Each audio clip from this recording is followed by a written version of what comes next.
Hi, I'm another fanfic critic, as if you needed one more of us. Just one more. Today's request was made by one of my original gangster subscribers. As you all know, that term, that really stupid lame term I made up. But anyway, his name is Thomas-LF. And he has requested that I review his Harry Potter fanfiction. Thank God it's a Harry Potter fanfiction, so I actually really know what the fuck is going on. Do do do do do do do do do do do do do. Didn't you love that transition? Anyway, the story is called Auror Tale, and as usual I've just skimmed through. I haven't read the actual fanfic. So, let's get it all set up here. Another fan fiction critic style. Alright. Uh-oh. Blooper. Alright. Auror Tale. We're jumping right into this, people, because I don't need to give an introduction. I've been a Harry Potter fan since 1997. We need no introductions for this episode, people. We are going to dive right in. Auror Tale, which in my opinion should be Auror's Tale. And Auror is a dark wizard catcher, if you will. A police officer, basically. Well, a special unit police officer. So I personally would call it an Auror's Tale, but I digress. First, we start with a disclaimer. Disclaimer. I do not own the rights and characters to the Harry Potter franchise. Franchise should not be capitalized. Comma, they are owned by J.K. Rowling, Warner Brothers, and other respective owners and creators. I gain no profit from this. It's purely for fun. I only own my OC characters. Oh god, are there going to be original characters in this? Oh, please, for the love of God. Alright, for some reason this is underlined. If you enjoyed this story and want to know more about my work, you can like the Rurrlock-God of Power Facebook page. Okay. Let's get started. Again, there's no tab to start a new paragraph. I don't know if that's just a fanfiction.net thing or what, but I've seen a lot of that. Harry chased after the masked assailant with every ounce of strength he had. His legs were burning and aching from the constant sprinting, and the wind was knocked out of him as he battered past the strong winds that blew across London. Okay, you've already mentioned wind once, you don't need to mention it again, and I know it's just a phrase, may knock the wind out of, but as far as the sentence structure goes, it still sounds a little bit repetitive. Despite the strength of the tempest that trembled the night, the Auror never lost sight of the assailant, a Neo-Death Eater. Shit. Alright. Even in death, the Dark Lord Voldemort was not short of loyal, bloodthirsty followers. I can see that. For instance, a loose example would be when I was in Russia. They warned a lot of us in the tour group that there were still a lot of people who hated Americans, even though the Cold War was basically at an end and, obviously the communist Soviet Union fell. So even if Voldemort lost, he's gonna have sporadic supporters. I mean, that's just the nature of any sort of political belief or, anyway. Okay. Harry's target had just attacked a poor family in South London. A mother and father both gravely injured, and a traumatized little girl, who only a few hours earlier had received her invitation to Hogwarts School of Witchcraft and Wizardry. Harry guessed that the Neo-Death Eaters were tracking... Okay, apostrophe S? No, it just needs to be S. Because it's possessive. Whatever. Not possessive, I mean. Multiple Death Eaters. No apostrophe needed. They were tracking delivery owls and being led to unsuspecting victims. It made the head Auror sick to his stomach. To think that the family's moment of happiness would be shattered and broken into fragments. Luckily, Harry was passing by the neighborhood when he heard the commotion going on. He had almost ignored it, the memories of his lightning-shaped scar on his forehead boiling. Whenever Voldemort's dark hand shadowed him, it no longer happened to the boy who lived. Because of this, he never suspected anything magical was happening until he saw a familiar flash of green burst through the house. Okay, I have two problems with this. The first is the grammar. There's some run-on issues, awkward syntax. Another problem I have with this is the fact that Harry, the head Auror, who survived being killed by Voldemort twice, would almost ignore someone in need of help. That is not Harry Potter. That is not his personality. I'm sorry.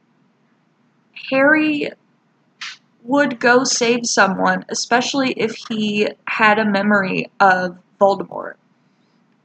Like, his friends would even, like, berate him for being, like, too much having the hero complex in him, because he would totally go save this girl. Alright. Because of this, he never suspected any... Oh, I already read that part. Okay. Blah, blah, blah. Devastating part of the home. He leapt to action and managed to scare the Dark Wizard away before he could cause any casualties. After checking to make sure the family were safe and with each other, Harry gave chase. So the Neo-Death Eaters are scared of Harry. That's fucking badass. That's hilarious to think about. It's like they're trying to, like, be all, like, yeah, badass, like, oh, Voldemort was right and did nothing wrong, and then the minute they see Harry, they're like, ah, I love that. It was like trying to sprint through a battling river. The storm had been going on all day, and by this point, the streets were nearly flooded. The Dark Wizard slipped as he turned a corner, and that's when he noticed that Harry Potter was after him. Oh shit, that is one person you do not want running after you. Good luck. He quickly fired a destructive spell at the Auror, but Harry managed to easily block it with a shield conjured from his own wand. Alright. Those few seconds brought enough time for the Neo-Death Eater. By the way, that little ding you just heard was actually the fanfic critic messaging me. So, hey Megan. Alright. To rise his feet and run away. Wow. What a brave soul. Clearly, he had not been anticipating a fight. Otherwise, he would have challenged Harry. Ellipses.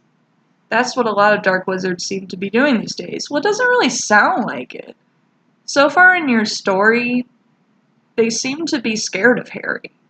So, why would you say that they've been avoiding him, unless you mean that they were running? I don't know, it's just, it kind of seems like the opposite of what you've already described. In the years since the Battle of Hogwarts and his position as an Auror, Harry's legacy became all the more mythical. Well, I can imagine that. Makes sense. After all, he was the one who took down Lord Voldemort. Twice. Once when he was a baby. And it's even said that Harry once held and handled the Elder Wand, the most powerful wand in history. With a reputation like that, Harry expected his fair share of duels from dark wizards looking to forge their own legends. Many thought that his reputation had been over-exaggerated, that Harry Potter was all bark and no bite. Okay, obviously they weren't there for the Battle of Hogwarts then. I mean, I've already said in another review, Harry is definitely not my favorite character, but, like, that kind of pisses me off that they think Harry would be a pussy. Yeah, clearly they did not hear about certain parts of the entire thing. Anyway. How wrong they were. Yeah, no shit. Harry proved time and time again that he was no fluke. He managed to best Voldemort. His skills improved tremendously over the years, as he managed to best everything that was thrown at him. He had impressed the higher authorities so much that he recently was made head of Auror office. You already said that. Being the youngest wizard ever in that position, as Hermione would constantly remind him. That kind of reminds me of Hermione saying that he's the youngest, or, well, was it Hermione or Ron that pointed out that he was the youngest seeker in history? Anyway, both of them already knew it. It just reminds me of that. Oh, Hermione. Even with the teasing from his best friend and fellow Auror, Ron, Harry was thankful the position, don't you mean of the position? And seemed like the right man for the job on the surface. But never start a sentence with but.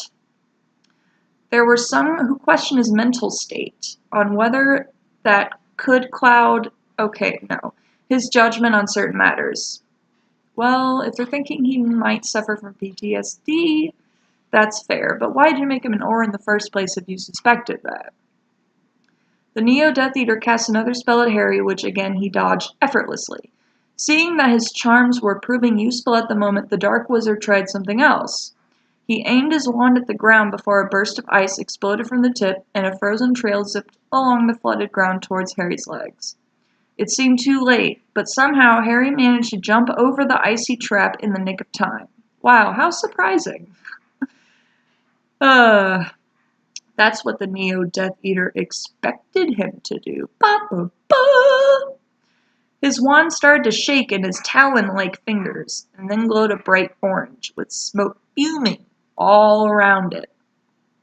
The Neo-Death Eater then charged right for Harry, who had only just managed to land safely back onto the ground. He looked up to see the attacker coming right for him, with his wand pointing at his face. Harry cast a protective barrier around the tip of his wand, and attempted to bat away his opponent's attack. However, he underestimated the spell because while he did manage to deflect his wand slightly, the Neo-Wizard, you've been calling them Neo-Death Eater, just stick to that, still managed to get past Harry's defenses, and his wand cut across the Auror's right cheek like a dagger. Uh-oh. Harry cried out in pain and reached to cover his cheek. The wound was throbbing and burning so intensely, he feared that the whole right side of his face had been singed off. All it took was 1 second, and the tables had turned. Well, it's interesting to see that, a scene where a Death Eater just might overcome Harry, or, at least injure him in some way, because, don't ever see that Harry's, super talented, blah, blah, chosen one, whatever. We never really see that. Seeing Harry down and distracted by his cut, the Neo-Death Eater took this as an opportunity to finish the job. He directed his wand at Harry and spoke a familiar word, Avada. In a flash, Harry shot right back upward, slashed his wand across the Neo-Death Eater's arm while shouting his own spell. Before the attacker knew what had happened, his wand exploded into dust. What spell is that? Shit. Followed by his whole hand. Damn, Harry. Wow. You were, grossed out by Sectum Sempra, and now you're chopping guys' hands off. Damn, the war must have not been kind to you, dude. The Dark Wizard was motionless at first, like he was in a state of shock at what just happened. Well, no shit. It wasn't until he saw the terrifying look in Harry's expression and the harrowing pain surged up the rest of his arm and throughout his body that he dropped to his knees and screamed in agony. Now Harry was the one who stood over him, as the Dark Wizard's other hand wrapped around the wrist of where his casting hand used to be. He looked up at Harry and froze with fear as he saw the Auror had his wand pointing right at his face. Harry was breathing heavily as blood seeped from his cut.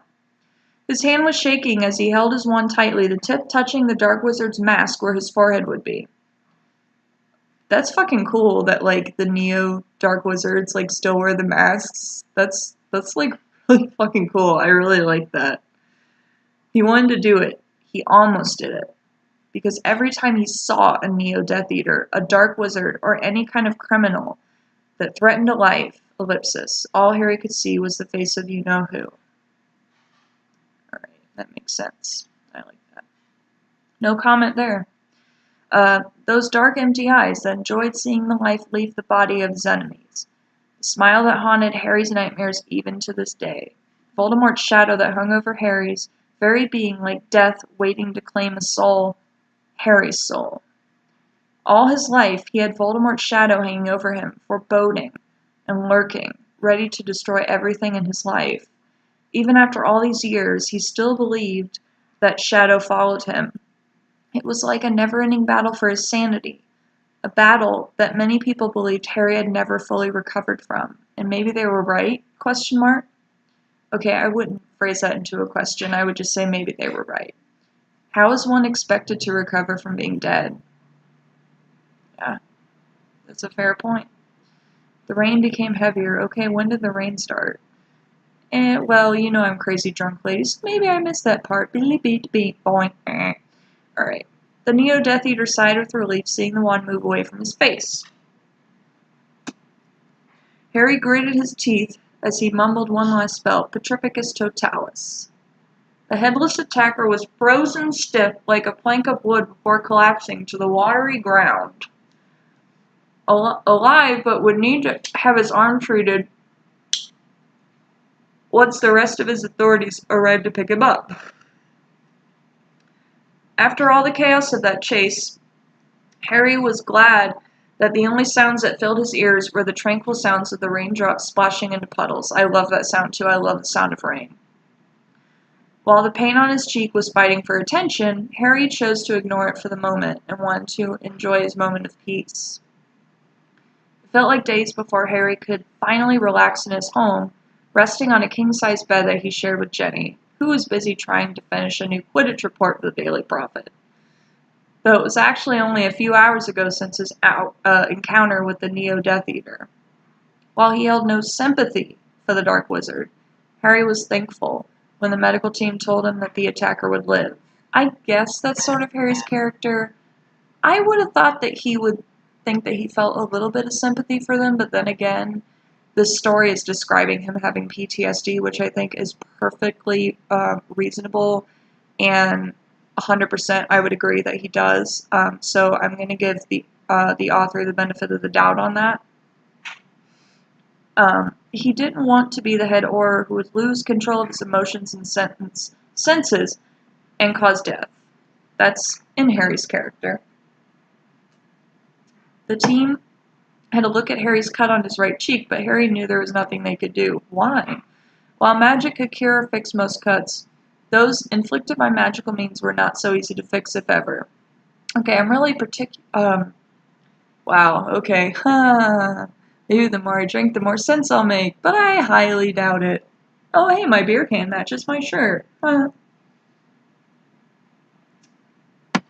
Alright. As I was saying, I'm extremely familiar with all of the extended universe and lore. I'll have to go back and examine how difficult it is to treat magical wounds as opposed to someone just slashing in the face. After updating what had happened with Hermione and the Department of Magical Law Enforcement, Harry went back to visit the family that had been attacked. There was already a team there to look over the family and fix the damage that had been caused.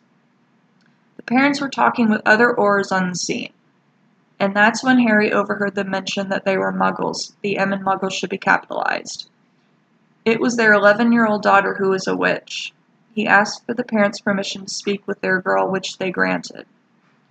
Showing him to her room, he requested a moment alone, and although they were understandably hesitant, they eventually accepted Harry's wish. He stepped in through the door and saw that the little girl sat on her bed, with her hands wrapped around her knees, surrounded by all kinds of stuffed animals of varying colors. You know, even if the author didn't intend this, it sort of reminds me of Ariana Dumbledore or Credence from Fantastic Beasts. It's the horrific idea of having to hide who you really are and the effects of repression, magical or not. J.K. Rowling was genius in describing that. J.K. Rowling has always been really big on children having imaginations and stuff, and I think that belief is where the idea of an obscurus came from. So that image of that girl sitting like that really, it really brought to mind Ariana Dumbledore, even though we'd never seen a scene with her like that.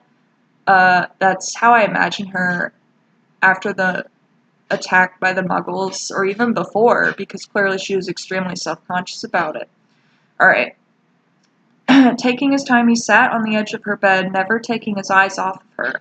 She didn't look at him at first, but after a while her vision fixed on him with great curiosity and nervousness, as would anyone who encountered Harry Potter. A young witch, ellipses, and her first introduction to magic was filled with terror, almost opposite to what Harry's had been. Ironic, there should be a comma, since her upbringing seems to be different from his with the Dursleys. Posters of movies and boy bands covered her walls, and all kinds of toys, coloring books, and artist sketches littered the floor. Clearly she was a very creative person, as Harry looked at some of her drawings, smiling and praising them. The girl seemed to feel more at ease as she lowered her arms around her knees until they were near her ankles. It was times like this when Harry realized he was moving into a generation where most wizards and witches won't recognize him most of the time, especially Muggle-borns, like this one here. Okay. And this is part 1 of the review. It's a longer story, so I've decided to split it up into 2 parts, so I would have enough time to explain or, give my full review of the story at the end. I just felt like splitting it up into 2 parts since it was a longer one, and a story that I have a lot to say about at the end. So, for now, until part 2, this is another fanfic critic signing off.